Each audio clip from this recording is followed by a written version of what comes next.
Hello students, welcome to the smile academy. और हम आगे बात करने वाले हैं इसके आगे के क्वेश्चन जो हमने पहले बात कर चुका है, ऑब्जेक्टिव क्वेश्चन 20 तक। तो हम 21 से लेके बात करते हैं। अगर आपने 20 तक नहीं देखा है तो हम उसके लिंक वीडियो के डिस्क्रिप्शन बॉक्स में दे रहे हैं, आप उसे जरूर देखिए। ठीक है, तो आगे बढ़ते हैं। हमारे पास 21 नंबर क्वेश्चन है। यदि रेखाएं 5x plus 4 p y equals to 6 plus 15x plus 9y equals to 12 समांतर है तो p का मान क्या होगा। ठीक है, समांतर है तो समांतर के केस में क्या होता है कि दोनों जो रेखाएं हैं, जैसे पहला केस क्या होता है कि अगर प्रतिच्छेदी है,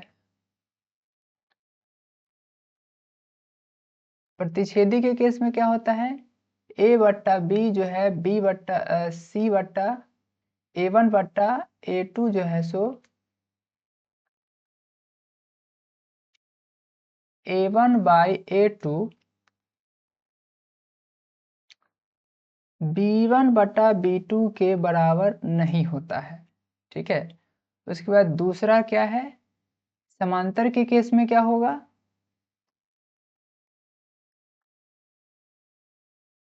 a1 बटा a2 जो है सो b1 बटा b2 के बराबर होगा, लेकिन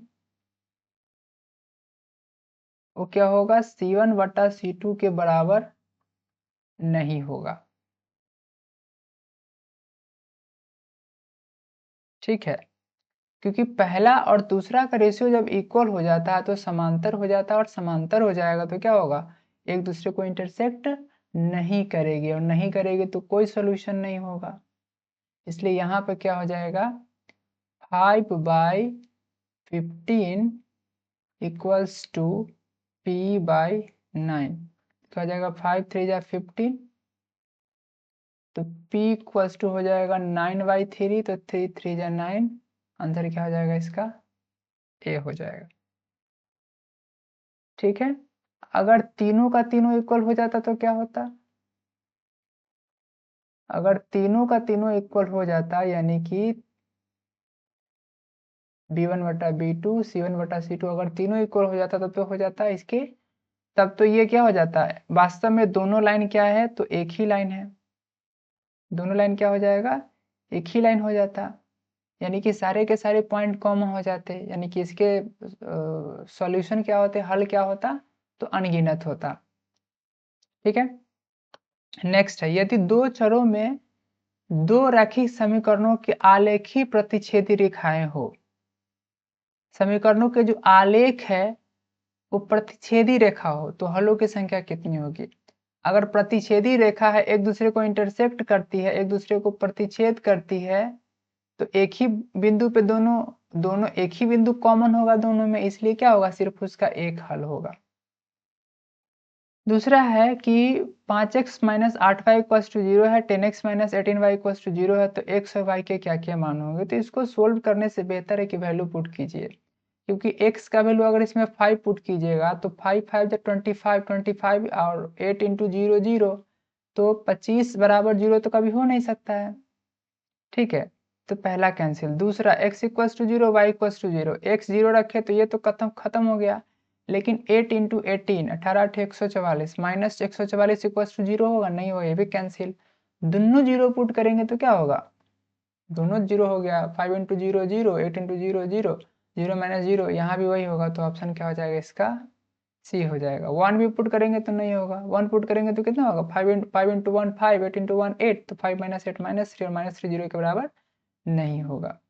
तो हर बार सोल्व करने की जरूरत नहीं, ऑप्शन से ही बना सकते हैं। 24 क्वेश्चन क्या है, 24 नंबर, यदि समीकरण ax square plus bx plus c equals to 0 है, a 0 के बराबर नहीं है, तो c का मान क्या होगा। का मूल समान है, मूल समान है मतलब क्या है, इसे देखिए, हमने ये फॉर्मूला जानते हैं, x का फॉर्मूला क्या होता है, x का फॉर्मूला आपने पढ़ा है minus b plus minus root d बटा 2a। जब ये वाला टर्म रहता है प्लस में तो एक बार प्लस में लेते हैं तो अल्फा होता है, एक बार माइनस में लेते हैं तो बीटा होता है। लेकिन जब ये टर्म रहेगा ही नहीं तो क्या होगा, माइनस बी बटा टू ए हो जाएगा। ठीक है, तो एक्स इक्वल्स टू क्या हो जाएगा, माइनस बी बटा टू ए।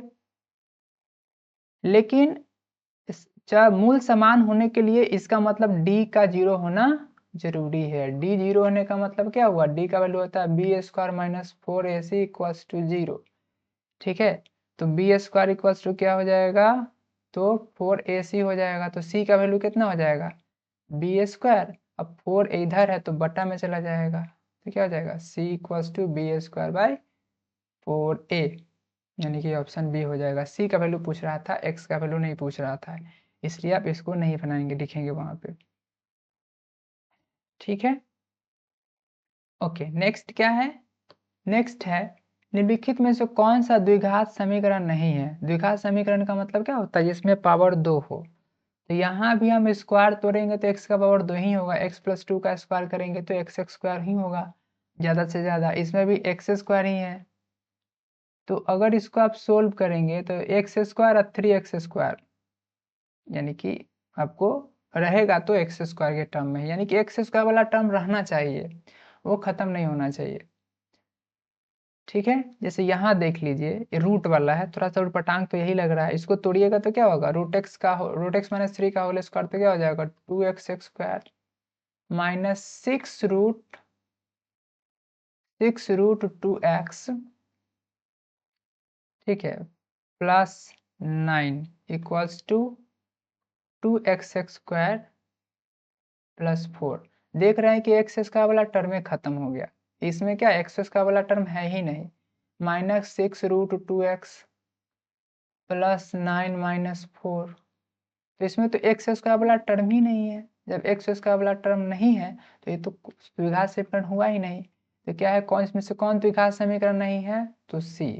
वैसे आप सब चेक कर सकते हैं, यहाँ भी क्या होगा, ज्यादा से ज्यादा लेफ्ट में बाएं तरफ में क्या हो जाएगा, एक्स स्क्वायर होगा, दाएं तरफ में क्या है, थ्री एक्स स्क्वायर है। तो कितनों आप घटाइएगा इधर से उधर ले जाकर के, फिर भी टू एक्स स्क्वायर तो बचेगा ही।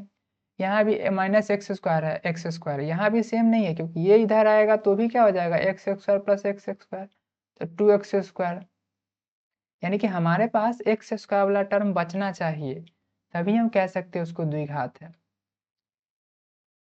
यदि द्विघात समीकरण एक्स स्क्वायर माइनस सात एक्स प्लस बारह इक्वल्स टू जीरो है, का एक मूल तीन है, मतलब कि क्या है, इसका अल्फा बराबर तीन है, तो हमको क्या करना है, बीटा निकालना है। तो अल्फा प्लस बीटा कितना होता है, थ्री दिया हुआ है। अल्फा प्लस बीटा कितना होता है, माइनस बी बटा ए इक्वल्स टू थ्री। ठीक है, तो हम जानते हैं कि माइनस बी बटा ए, तो माइनस के जगह, माइनस बी के जगह पे कितना है, तो माइनस सेवन है। बी के जगह पे कितना है यहाँ पे, तो माइनस सेवन है। तो क्या हो जाएगा, minus minus seven by three.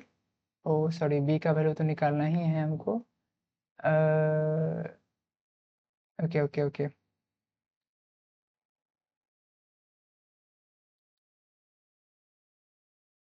Alpha plus beta क्या होता है, माइनस बी बटा ए होता है।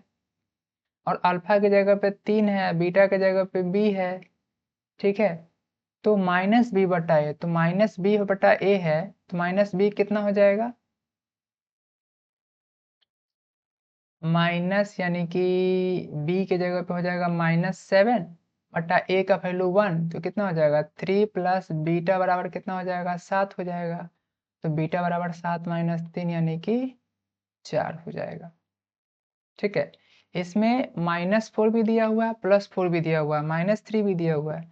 आप एक छोटी सी भी गलती करेंगे तो गलत हो जाएगा। यहाँ पर क्या है, इसको अगर लिखिएगा सजा करके, तो x square plus minus seven into x plus twelve equals to zero. तो ये क्या है, यहाँ पे कुछ नहीं है, तो ये ए है, ये बी है, और ये क्या है, सी है। तो यहाँ बी के जगह पे माइनस सेवन है, बी की जगह पे सेवन नहीं है, माइनस सेवन है, इसलिए हमने माइनस तो माइनस रखा और बी की जगह पे माइनस सेवन रखा, तो माइनस माइनस प्लस हो गया। ठीक है, ओके। नेक्स्ट क्वेश्चन है, यदि द्विघात समीकरण x square plus p x plus q equal to zero है, कि मूल पी और क्यू है। पी और क्यू क्या है, इसका मूल है। तो p प्लस क्यू कितना होगा? तो p प्लस क्यू का फॉर्मूला, मूल के सम का फॉर्मूला कितना होता है? माइनस बी बट्टा ए। तो माइनस बी बट्टा ए का मतलब क्या हुआ? माइनस बी यानी क्या? b के जगह पे p है, तो माइनस p। a के जगह पे कितना है? कुछ नहीं है, तो 1 है। तो क्या होगा? p plus q equals to minus p। ठीक है, तो अब क्या होगा? तो q इक्वल्स टू कितना हो जाएगा? माइनस p प्लस, इधर से प्लस p जाएगा तो उधर माइनस p हो जाएगा।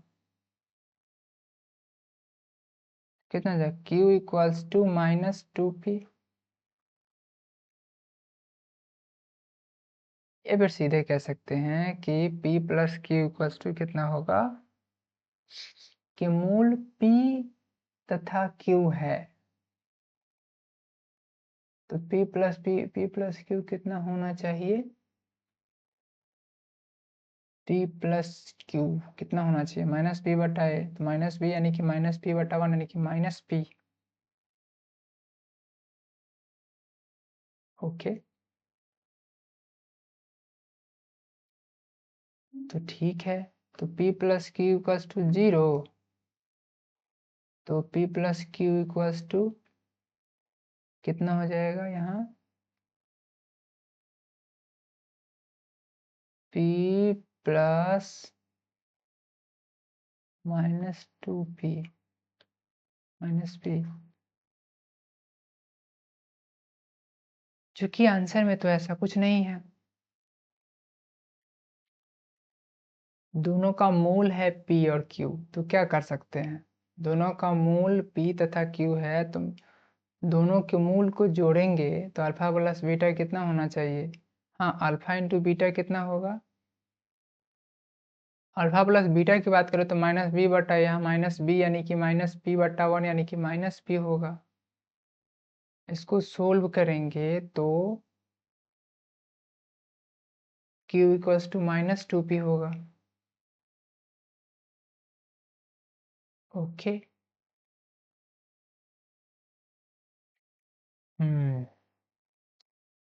लगता है इसके ऑप्शन में कोई प्रॉब्लम है, और नहीं तो यहाँ पे ये ऑप्शन हो जाएगा, -2 हो जाएगा।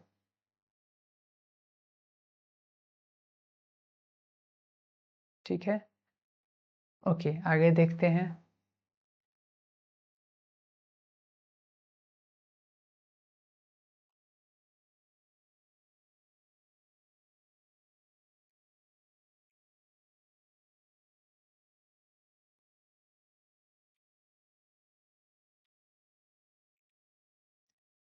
सिंपल सी बात है, पहले इसमें क्या देखते हैं कि p और q क्या है? इसके मूल है।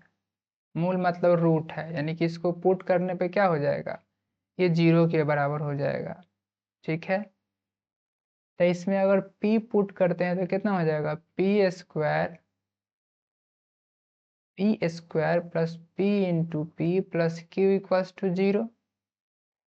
तो p square plus p square equals to q plus q equals to 0। 2p square plus q equals to 0। एक ये हो सकता है। दूसरा क्या हो सकता है? अगर q पुट करते हैं तो q square plus p q plus q equals to 0। ठीक है, तो q के जगह पर अगर हम इसको पुट कर दें, खैर ऐसा करना ठीक नहीं होगा कि कोई फर्क नहीं है।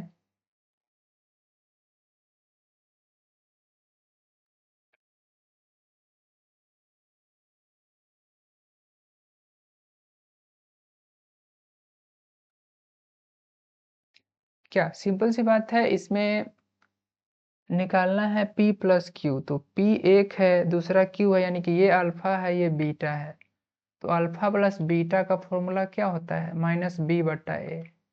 तो यहाँ अल्फा प्लस बीटा, अल्फा की जगह p, बीटा प्लस क्यू है, तो p plus q equals to minus b, और माइनस बी यानी कि माइनस p बाई ए की जगह पे कुछ नहीं है तो यहाँ 1 है, तो 1 हो जाएगा, equals to minus p। Simple सी बात है। ओके, द्विघात समीकरण 3x square minus -13x plus 10 का विविक्तिकार क्या होगा? विविक्तिकार का मतलब होता है डी। विविक्तिकार का मतलब होता है डी। डी मतलब बी स्क्वायर माइनस 4ac। तो यहाँ बी है क्या? तो -13 है। 4ac 4 इंटू 3 इंटू 10, 13 169 माइनस 4 तिहाई 12 दाही 120। 169 में से 120 घटाएंगे तो कितना होगा? 49 होगा। ठीक है। नेक्स्ट है द्विघात समीकरण x इंटू 2x प्लस 5 के मूलों का गुणनफल क्या होगा? एक मूल तो क्या हो जाएगा? x इक्वल्स टू 0 करेंगे तो एक मूल हो गया x इक्वल्स टू 0। दूसरा करेंगे 2x plus 5 equals to 0। 2x plus 5 equals to 0। तो 2x equals to -5, x equals to -5/2। वैसे भी दोनों में से एक रूट 0 हो गया, तो दोनों को मल्टीप्लाई करेंगे तो कितना होगा? स्वाभाविक है 0 हो जाएगा। ओके। अब क्या है कि इसमें से कौन, निम्नलिखित में से कौन समांतर श्रेणी में है? समांतर श्रेणी का मतलब कुछ कुछ जोड़ने के बाद। तो ये तो है नहीं, 0.2 0.22 0.222। तो ये तो नहीं है, कुछ जोड़ने पे आना चाहिए और सेम चीज जोड़ने पे आना चाहिए। ठीक है। तो यहाँ पर देखिएगा, इस दोनों का गैप देखिएगा तो कितना है? 0.02 है। अगला का गैप देखिएगा, इस दोनों का गैप देखिएगा तो क्या होगा? 0.002 है। तो दोनों तो सेम नहीं है। इसकी बात कीजिएगा तो इसको सोल्व करके देखना होगा। तो ये √7 है, इसको सोल्व करेंगे तो 4 7 28, 4 का 2 बाहर निकल गया। फिर अगला सोल्व करेंगे 9 7 63, 9 का 3 निकल गया, फिर 7 हो गया। यानी कि इसमें √7 जोड़े तो 2 √7 हो गया, इसमें फिर √7 जोड़े तो 2 √7 में 1 √7 जोड़ेंगे तो कितना होगा? 3 √7 हो गया। उसी तरीके से अगला है। ठीक है। 4 चौका 16 7 112, तो 16 का बाहर 4 निकल गया। तो यहाँ भी क्या है? फिर √7 जोड़ेंगे तो 3 √7 में 1 √7 जोड़ेंगे तो 4 √7 हो जाएगा। तो ये क्या है? हमारा समांतर श्रेणी में। समांतर श्रेणी बड़ा 8 10 का कौन सा पद 0 है? ठीक है। यानी कि Tn बराबर क्या है? 0 है। इस दोनों का गैप कितना है? तो -2 है। तो d का वैल्यू कितना है? -2 है। nवा पद 0 है। तो लिखिए Tnवा पद क्या होता है? a plus n minus 1 into D बराबर 0। a का वैल्यू 10 है, n का वैल्यू पता नहीं, और d का वैल्यू कितना है? तो d का वैल्यू -2 है, इक्वल्स टू 0 है।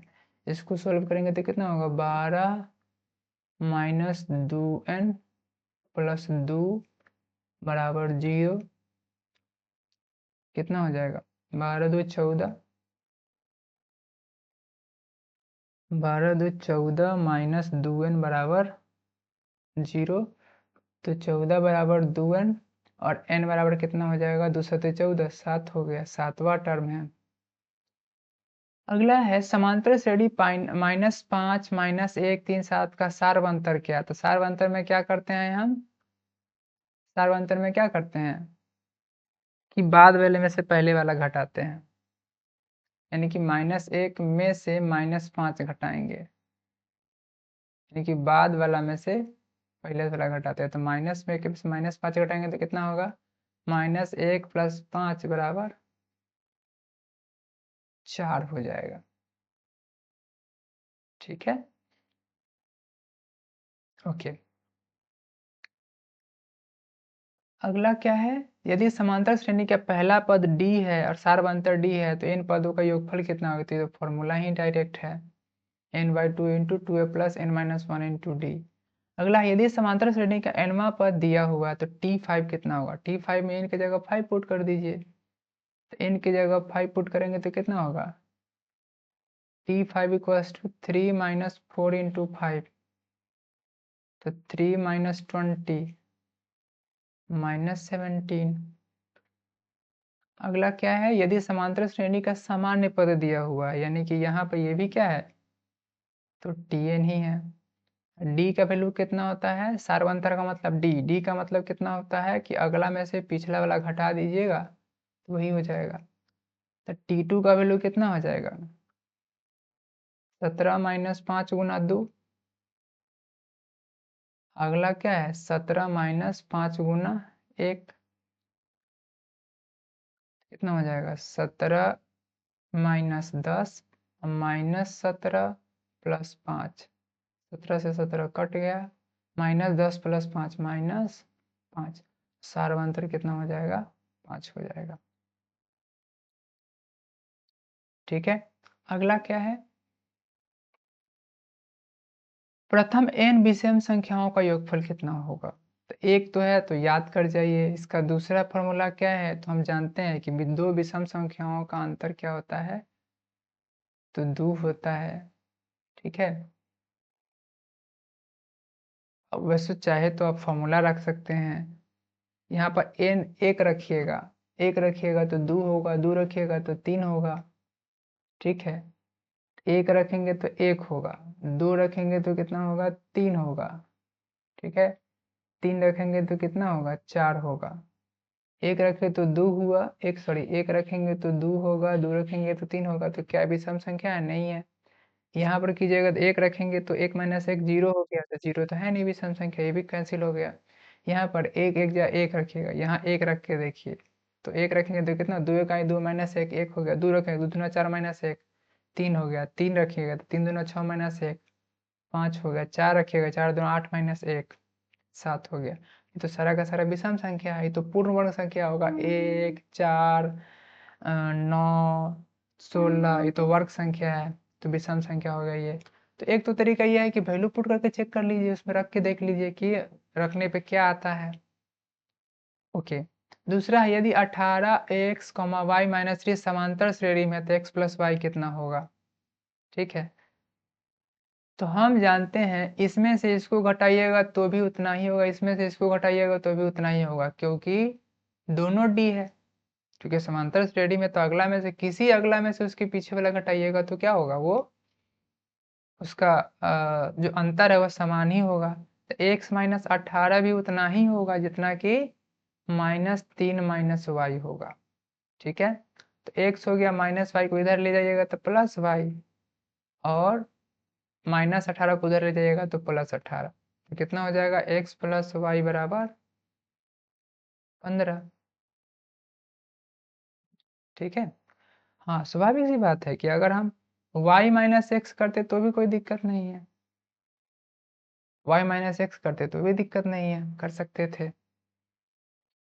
लेकिन हमको तो चाहिए था रिलेशन में, तो एक वाला में x वाला ले लिए और दूसरे वाले में क्या कर लिए एक वैसा लिए जिसमें x आता हो, एक वैसा ले लिए जिसमें y आता हो, दोनों को हमने करके इक्वल कर लिया तो x y में रिलेशन आ गया। अगला है a और b पूरक कोण है, पूरक कोण का मतलब दोनों को जोड़ने पे क्या है तो 90 डिग्री है। तो a बराबर कितना हो जाएगा 90 माइनस बी। ठीक है, तो इधर हमको मान इधर साइन लगाइएगा तो कितना हो जाएगा इधर कॉस हो जाएगा। साइन a बराबर कितना होता है, इसमें दोनों तरफ साइन लगा दिए 90 माइनस बी, तो कितना हो जाएगा कॉस बी। तो अगर दोनों अगर पूरक है, दोनों अगर पूरक है a और b पूरक है तो साइन का कॉस हो जाएगा, tan का कॉट हो जाएगा, सेक का कॉसेक हो जाएगा। यहाँ कौन सा सही होगा ये हो जाएगा, पूरक है तो साइन का कॉस, tan का कॉट, सेक का कॉसेक हो जाएगा। ठीक है, a और b का सम 90 था, पूरक था तो कितना हो गया साइन का कॉस हो गया। उसी तरीके से कीजिएगा tan पे लगाइएगा तो कितना हो जाएगा tan a बराबर कॉट b हो जाएगा, और कॉट पे लगाइएगा तो कॉट a बराबर tan b हो जाएगा, पूरक है तो।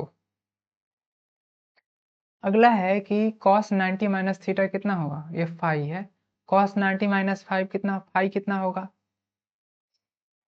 साइन फाई हो जाएगा, और cos साइन 90 माइनस फाई कितना हो जाएगा तो cos फाई हो जाएगा। ये तो पूरक वाले चैप्टर में आप पढ़े हैं। अगला है A square minus B square, sorry इसको पहले सोल्व करके देखते हैं। cos square 27 minus sine square 63, तो क्या है इसका वैल्यू क्या होगा, तो यहाँ देख लीजिए cos स्क्वायर 27 माइनस साइन 63 को क्या लिख सकते हैं, साइन को लिख सकते हैं 90 minus 27।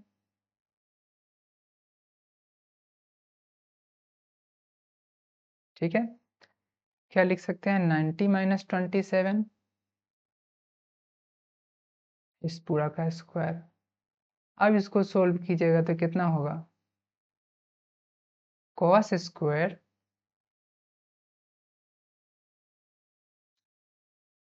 Sign 90 minus theta cos theta और उसका स्क्वायर तो क्या हो जाएगा 0 हो जाएगा। ठीक है, जब एक कॉस हो दूसरा साइन हो और उसका एंगल अगर पूरक हो तो वैसे केस में उसका वैल्यू कितना होता है तो 0 होता है। ठीक है, उसी तरीके से यहाँ tan रहता tan square 27 minus cot square 63 तो क्या होता है यहाँ भी 0 होता है क्योंकि कॉट का फिर tan में चेंज करेंगे तो 63 का हो जाएगा 27। जैसे यहाँ हुआ है 27 63 का हो गया 27 और साइन का कॉस हो गया तो यहाँ कॉट का tan हो जाएगा और tan माइनस tan 0 हो जाएगा। ठीक है, अगला है sine 2 theta equals to 2 sine theta तो थीटा का वैल्यू कितना होगा। ठीक है, थीटा का वैल्यू तो एक ही ऐसा है क्योंकि अगर थीटा का वैल्यू 0 हो जाए थीटा का वैल्यू 0 हो जाएगा तो क्या होगा साइन 0 0 0 गुना 2 0। यहाँ भी थीटा का वैल्यू 0 हो जाएगा तो 0 गुना 2 0 और साइन 0 0 तो थीटा का वैल्यू क्या होगा यहाँ पे 0 होगा। ठीक है, ओके, ये बात tan के केस में भी लागू होगा क्योंकि tan 0 0 होता है। ओके, यदि साइन थीटा बराबर 4/5 है 4/5 का मतलब क्या हुआ ये p है और ये h है तो b का वैल्यू कितना हो जाएगा स्वाभाविक है 3 हो जाएगा। ये तो बहुत बार बना चुके हैं हम लोग कि ये 5 है तो ये 4 है तो ये पक्का 3 होगा। 5 का स्क्वायर माइनस 4 का स्क्वायर 25 माइनस 16 9 9 का स्क्वायर रूट 3 तो 3 होगा। अब हमको tan निकालना है। ठीक है, ये p है ये क्या है h है तो tan निकालेंगे तो कितना होगा p बट्टा b होगा यानी कि 4/3 होगा।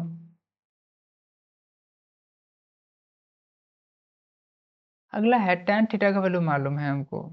ठीक है, तो sec square minus tan square कितना होगा sec square minus tan square क्या होगा। तो पहली बात tan स्क्वायर होगा कितना 1/7 तो sec square minus tan square कितना होगा।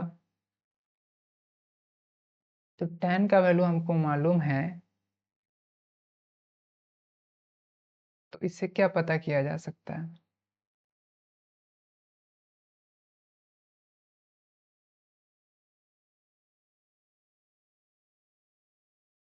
साइन स्क्वायर a बटा cos square a equals to 1/7।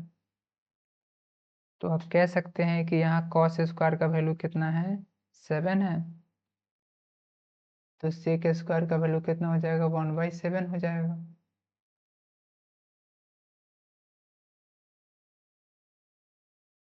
नहीं दूसरा तरीका ढूंढना होगा इसका।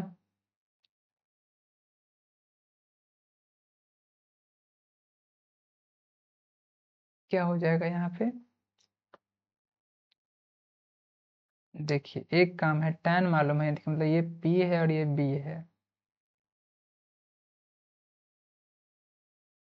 ये p है ये b है तो ये h कितना होगा 7 + 1 8 हो जाएगा। 8 का मतलब √8 हुआ 8 का मतलब हुआ 2√2। ठीक है, तो सेक थीटा कितना हो जाएगा सेक थीटा हो जाएगा b बटा h यानी कि √7 बटा 2√2। तो आ जाइए तो इसका स्क्वायर करेंगे तो कितना हो जाएगा ये सेक थीटा है तो इसका स्क्वायर करेंगे तो होगा sec square theta equals to 7/8। ठीक है, यानी कि 7/8 माइनस 1/7 यानी कि 49 माइनस 8/56 यानी कि 40 कोई चांस ही नहीं है ऐसा होने का। ये p है और ये b है, तो ये 1 है, ये √7 है, दोनों को जोड़ेंगे तो 1 का स्क्वायर 1 √7 का स्क्वायर 7 7 प्लस 1 8 √8 हो गया, h का वैल्यू √8 हो गया। तो सेक का वैल्यू निकालेंगे तो कितना होगा? सेक का निकालेंगे तो h/b होता है, h/b यानी कि √8 बटा √7। ओके, यानी कि स्क्वायर करेंगे तो हो जाएगा 8/7, यानी कि 8/7 माइनस 1/7 तो हो जाएगा 7 हो जाएगा ये।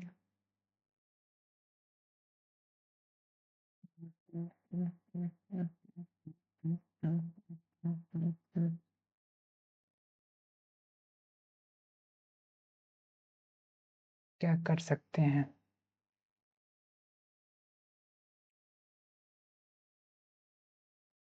ओके, एक नया तरीका ढूंढते हैं।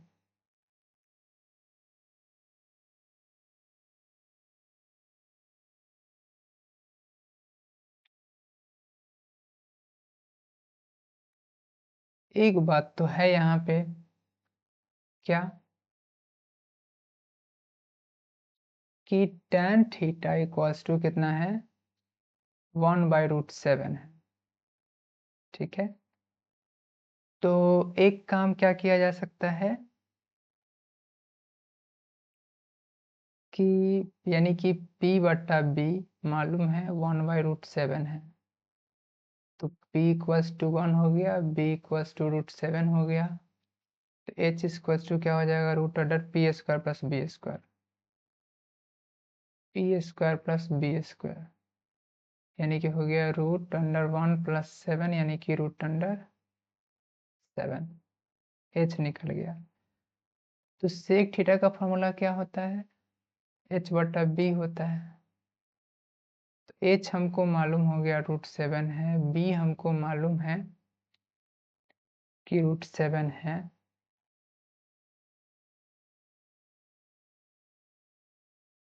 h/b है, सॉरी 7 प्लस 1 8 है, 8 है, √8 है,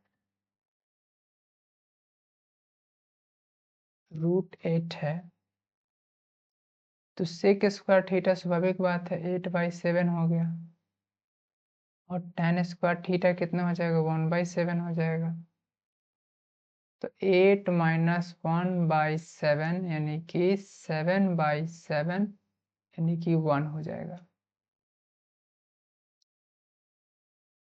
ठीक है। ये क्या हो जाएगा? तो 1 हो जाएगा। अगला है 1 minus tan square theta by 1 plus tan square theta, sorry, तो थीटा का वैल्यू यानी 45 है, तो tan 45 का वैल्यू कितना होता है? 1 होता है। तो 1 माइनस 1/1 प्लस 1 यानी कि 0/2 इक्वल्स टू 0। नेक्स्ट क्या है? 3 cot स्क्वायर 60 डिग्री, तो कितना हो जाएगा?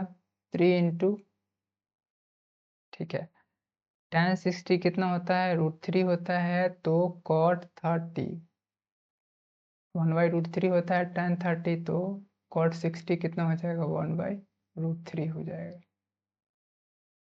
ठीक है।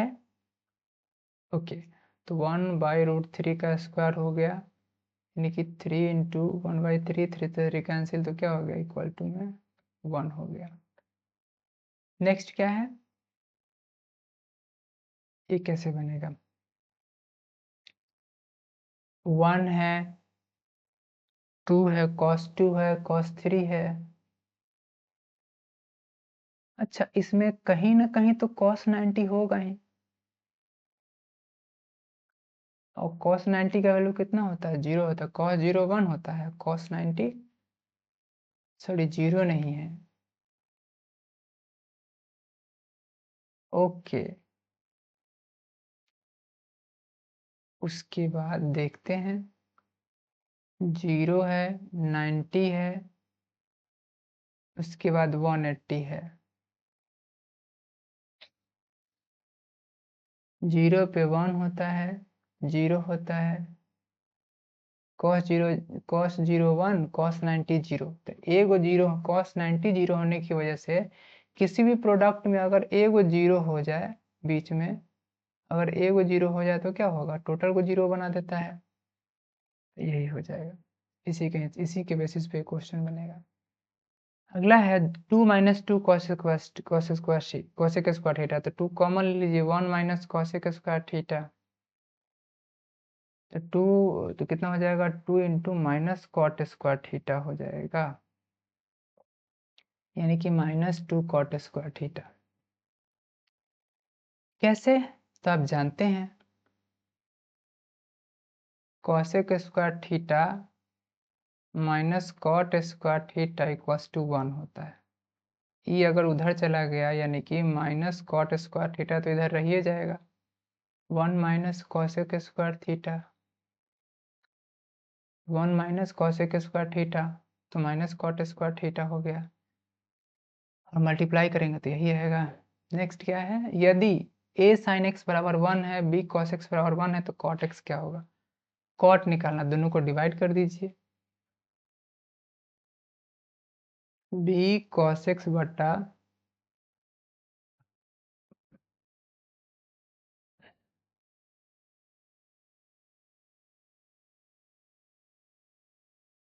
b cos x बटा a sin x हो गया, तो क्या होगा b बटा a, अब cos x sin x क्या हो जाएगा, cot x हो जाएगा, राइट। b बटा एक हो गया, सॉरी cos x बटा sin x हो गया, ठीक है, इक्वल्स टू 1 हो गया। अब क्या कर सकते हैं, तो cot x इक्वल्स टू कितना हो जाएगा, उलट जाएगा तो a बटा 1 हो जाएगा, a बटा b हो जाएगा, यही हो जाएगा।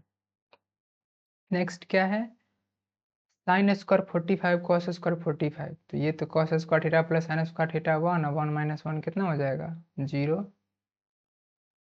ठीक है, इसके जगह पे 1 हो गया। नेक्स्ट क्या है, minus tan square theta plus 1 by 1 minus tan square theta, तो माइनस tan स्क्वायर थीटा तो रहने देते हैं, minus tan square a plus 1 minus tan square theta कितना होगा, cos square theta 1 by cos square theta, और माइनस tan स्क्वायर ए है तो ये लिखिए, कोई बात नहीं है, ए माइनस 1 बाई cos स्क्वायर कितना हो जाएगा, sec स्क्वायर, इसको आगे पीछे करने से कोई फर्क तो पड़ेगा नहीं, sec स्क्वायर ए माइनस tan स्क्वायर ए, sec square theta minus tan square theta कितना होता है, 1 होता है, ओके। अगला है ये cos 75 और 15, अब जानते हैं कि 75 और 15 क्या है, 75 और 15 क्या है, तो पूरक कोण है, तो पूरक कोण है, तो पूरक कोण के केस में क्या है, एक दूसरे में चेंज किया जा सकता है, ठीक है, ओके। तो cos 75 को चेंज करेंगे तो sin 15 हो जाएगा, और sin 15 को चेंज करेंगे तो कितना हो जाएगा, cos 75 हो जाएगा, माइनस sin 15 तो इधर है ये है, और cos 75 है ये है, दोनों का स्क्वायर है, सेम चीज में से सेम चीज घटाएंगे तो कितना होगा, 0 होगा, ठीक है। वैसे अगर आप सोच रहे थे कि इसको सर साइन में चेंज कर देते हैं तो साइन से साइन कट के 1 हो जाएगा, इसको कॉस में चेंज कर देते कॉस से कॉस कट के 1 हो जाएगा, तो 1 का स्क्वायर माइनस 1 का स्क्वायर तो भी तो 0 होगा।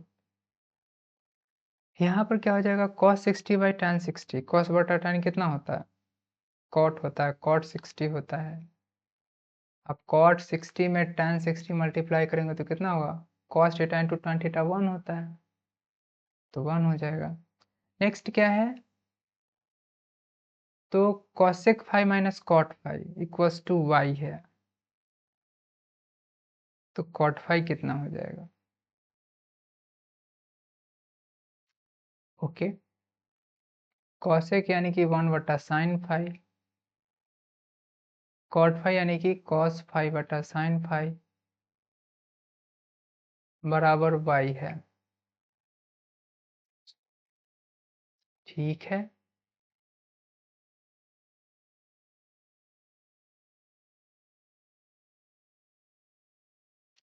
तो कॉट फाई का वैल्यू कितना हुआ? कॉट फाई का मतलब कितना हुआ? कॉस फाई बटा साइन फाई, यही हुआ। अब ये कैसे बनेगा? 1 माइनस कॉस फाई बटा sine phi equals to y हो गया। तो यहाँ पे और क्या किया जा सकता है? Cosec phi minus cot phi है, तो अब क्या कर सकते हो ज़्यादा से ज़्यादा? दोनों तरफ मन होगा तो स्क्वायर कर दीजिएगा, ठीक है।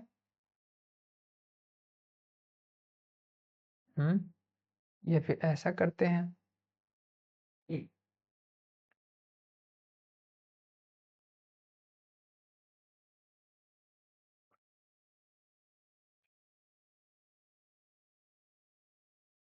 एक काम यहाँ कर सकते हैं बहुत आसानी से। क्या? तो हमको मालूम है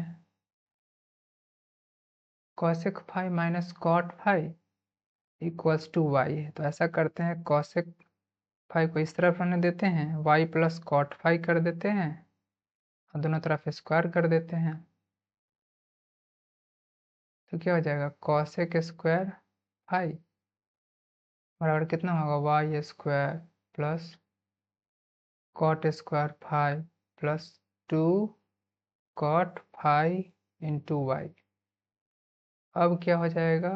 cosec square phi minus cot square phi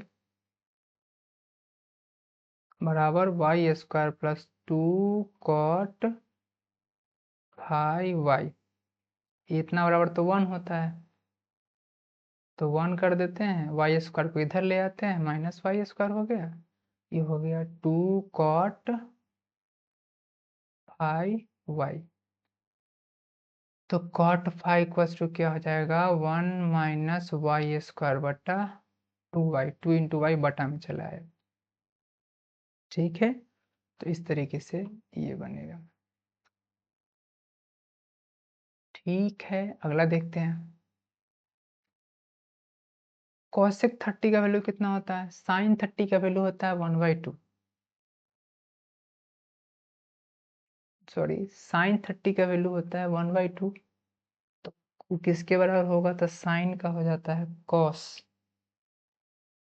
cosec 30 जो होगा वो साइन 60 के बराबर होगा।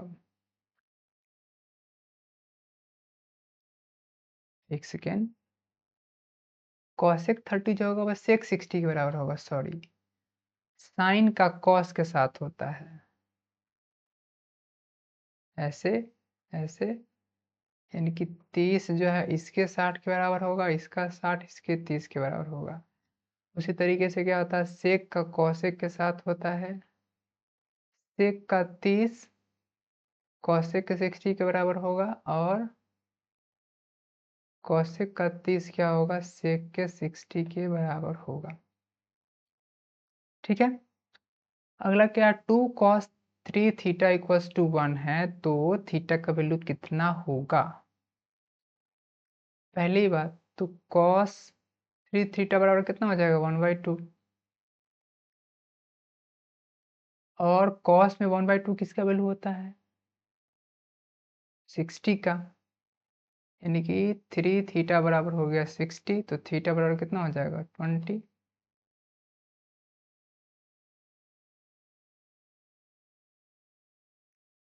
अगला क्या है? यदि साइन भी बराबर a बटा बी है तो कॉस भी कितना होगा? स्वाभाविक सी बात है, कॉस भी बराबर कितना होता है? 1 माइनस साइन स्क्वायर बी, वो भी रूट के अंदर, कितना हो जाएगा? 1 माइनस साइन स्क्वायर बी, यानी कि A square by B square. इसको सोल्व करेंगे तो कितना होगा? Root under B square minus A square बटा बी स्क्वायर। बी को चाहे तो आप नीचे निकाल सकते हैं। नेक्स्ट क्या होगा? नेक्स्ट है tan a plus cot a बराबर 2 है। tan square a plus cot square a बराबर कितना होगा? ऐसा करते हैं, इसका स्क्वायर कर देते हैं, दोनों तरफ स्क्वायर करेंगे तो कितना होगा? एलएचएफ से होगा tan square a plus cot square a plus 2 tan a into cot a बराबर 2। ये तो रहने दीजिए, इसके बदले में क्या हो जाएगा, 1 हो जाएगा, तो 2 इंटू 1 2 हो जाएगा। tan square a plus cot square a equal to कितना हो जाएगा, 2 माइनस 1 सॉरी 2 माइनस 2 हो जाएगा, तो 0 हो गया। क्या हो जाएगा, 0 हो जाएगा। नेक्स्ट क्या है, किस चतुर्थांश में भुज और कोटि दोनों ऋणात्मक होता है। अब जानते हैं ये क्या हुआ, प्लस है माइनस है प्लस है माइनस है, तो इसमें क्या होगा, प्लस प्लस, इसमें क्या माइनस प्लस, इसमें क्या माइनस माइनस, इसमें क्या प्लस माइनस। तो माइनस माइनस किस में होता है, तो तृतीय चतुर्थांश में होता है। Very good. अगला, बिंदु ए में 8,0 दोनों के बीच की दूरी कितना होगा। अब दूरी का फॉर्मूला जानते हैं, x1 माइनस x2 का square plus y1 minus y2 का स्क्वायर, y1 माइनस y2 का स्क्वायर। आगे पीछे करने से भी कोई फर्क नहीं पड़ता, x2 माइनस x1 का square plus y2 minus y1 का स्क्वायर, इससे कोई फर्क पड़ने वाला नहीं है। तो 8 माइनस माइनस 6, तो 8 प्लस 6 14, 8 माइनस माइनस 6 इसका स्क्वायर माइनस उसके बाद 0 माइनस 2 का स्क्वायर, तो कितना हो जाएगा, 8 प्लस 6 का स्क्वायर 14 का स्क्वायर 2 का स्क्वायर, 196 प्लस 4 कितना होगा 200, कितना हो जाएगा 10√2, तो हो जाएगा ऑप्शन बी। नेक्स्ट क्वेश्चन क्या है, एक्स अक्ष और वाई अक्ष के प्रतिच्छेदन बिंदु को क्या कहते हैं, तो केंद्रक कहते हैं, ओरिजिन।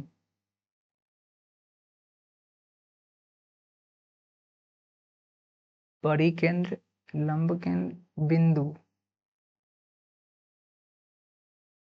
ओरिजिन यानी कि केंद्रक कहते हैं। अगला है, दोनों को मिलाने वाली रेखाओं के खंड के मध्य बिंदु का नियामक क्या होगा। देखिए, जब मध्य बिंदु का निकालने के लिए कहता है तो क्या करते हैं, दोनों को जोड़ के 2 से भाग दे देते हैं।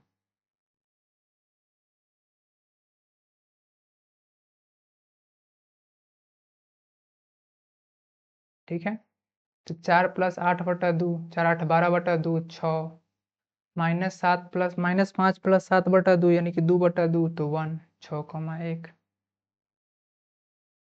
अगला, मूल बिंदु से बिंदु की दूरी कितनी होगी। मूल बिंदु का मतलब होता है 0 0, और ये है माइनस एक्स कॉमा वाई, तो 0 माइनस एक्स का स्क्वायर, 0 माइनस एक्स कितना होता है माइनस एक्स का स्क्वायर यानी कि एक्स स्क्वायर, 0 माइनस वाई यानी कि माइनस वाई का स्क्वायर कितना होता है सीधा वाई स्क्वायर।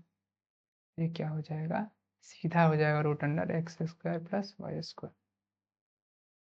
अरे बिल्कुल इसी तरीके से 0 माइनस माइनस एक्स इसका स्क्वायर प्लस 0 माइनस वाई का स्क्वायर, रूट लगा दीजिए इस दोनों बीच का, ये ओ है ये आर है, माइनस माइनस एक्स तो क्या प्लस एक्स हो गया, तो एक्स स्क्वायर हो गया, माइनस 0 माइनस वाई हो गया, माइनस वाई का स्क्वायर वाई स्क्वायर हो गया। ओके, यदि बिंदु ये तीनों के तीनों संरेख है, संरेख होने का मतलब क्या है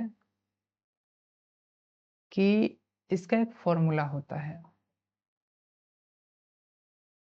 फॉर्मूला क्या होता है, x1 बाहर रखिए, y2 y3 प्लस x2 बाहर रखिए, y3 y1 प्लस x3 बाहर रखिए, y1 y2। इसको सोल्व करेंगे तो अगर 0 आ गया तो वह संरेख होगा, तो संरेख तो कह ही रहा है तो 0। अब इसको बनाइए, x1 का मतलब क्या, 1 गुना y2 माइनस y3 यानी कि 6 माइनस 2, 6 माइनस माइनस 2, 6 में से माइनस 2 घटाएंगे तो कितना होगा, 6 माइनस में से माइनस 2 घटाएंगे तो 6 2 8 हो गया, यानी कि 8 प्लस x2 कितना है, तो x2 है -5, y3 माइनस y1, तो ये y3 है और ये y1 है, तो -2 में से -2 घटाइए, -2 में से -2 घटाएंगे तो कितना होगा, -4 होगा, -4, x3 का मतलब क्या, a है, a, y1 माइनस y2, तो y1 माइनस y2 कितना होगा, तो -4 होगा, 2 माइनस 6 -4। अब जानते हैं कि ये 1/2 इधर जाएगा तो 0 हो जाएगा, तो बात खत्म। तो 8 प्लस 20 -4a बराबर 0, तो 28 बराबर 4a, तो a बराबर कितना होगा, 4 सत्ते 28, तो 7 हो जाएगा। ठीक है, अगला क्या है, y इक्वल्स टू 0 आलेख निम्न में से किस बिंदु से होकर गुजरेगी। y बराबर 7 है, y बराबर 7 है, इसका मतलब हुआ ये है, तो किससे होकर गुजरेगी, जिसका y नियामक 7 होगा, यानी कि ये बिंदु क्या हो जाएगी, ये 5 है, तो ये तो 7 है, ये कितना हो जाएगा, 5,7, तो पक्का क्या हो जाएगी, इस बिंदु से होकर गुजरेगी।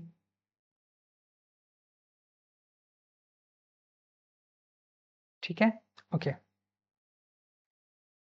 x बराबर 7 होगा तो जिसका x कोऑर्डिनेट होता है 7, एक अक्ष जिसका 7 होता है उससे भी गुजरती, y अक्ष से इसकी दूरी कितनी होगी, इस बिंदु की कितनी दूरी होगी, x के बराबर, यानी कि 6 होगी। इस बिंदु का नाम है 6,0, 6,4 है, इसका y अक्ष से कितनी दूरी होगी। अच्छा बताइए, यहाँ पे 6 लिखा हुआ क्यों है, क्योंकि यहाँ से यहाँ तक का डिस्टेंस 6 है, सॉरी गलती लिखा गया, थोड़ा सा इसको ठीक कीजिए।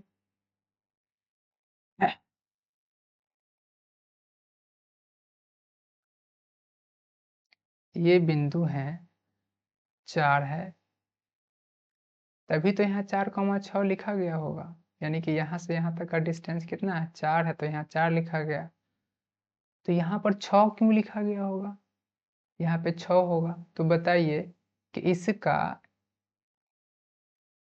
y अक्ष से दूरी कितना है इस बिंदु का, P का, उतना ही होगा जितना यहाँ से यहाँ तक है, तो 4 होगा।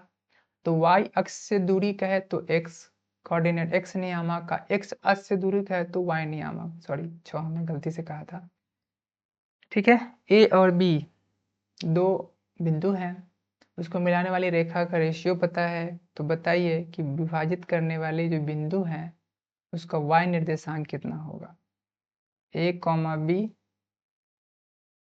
c, d, a, b, c, d है, तो y नियामक कितना होता है, λ/1 है, तो इस इधर से इधर मल्टीप्लाई कर दे, इधर इधर मल्टीप्लाई कर देते हैं, जैसे यहाँ पे लाइन खींचते हैं सबसे अच्छा, λ/1 है तो लेमडा से इधर करेंगे, 1 से इधर करेंगे, तो y नियामक निकालना है, तो λ/y b lambda plus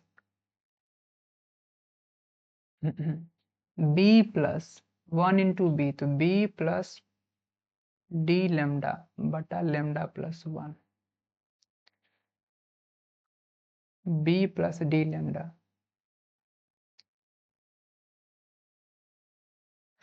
b plus d lambda बटा लेमडा प्लस 1, यही क्या हो जाएगा, y निर्देशांक हो जाएगा। किसी वृत्त के व्यास के सिरों का निर्देशांक दिया हुआ है, तो बताना केंद्र का निर्देशांक कितना होगा। आप जानते हैं कि व्यास के बीच में केंद्र होता है, और जानते हैं जब बीच में होता है तो कैसे निकाला जाता है उसका नियामक, सीधा जोड़ के 2 से भाग दे देते हैं, तो -8 प्लस 8 0/2 0, -6 प्लस 6 0/2 0, तो कितना हो जाएगा, 0,0 हो जाएगा। ठीक है, अगला,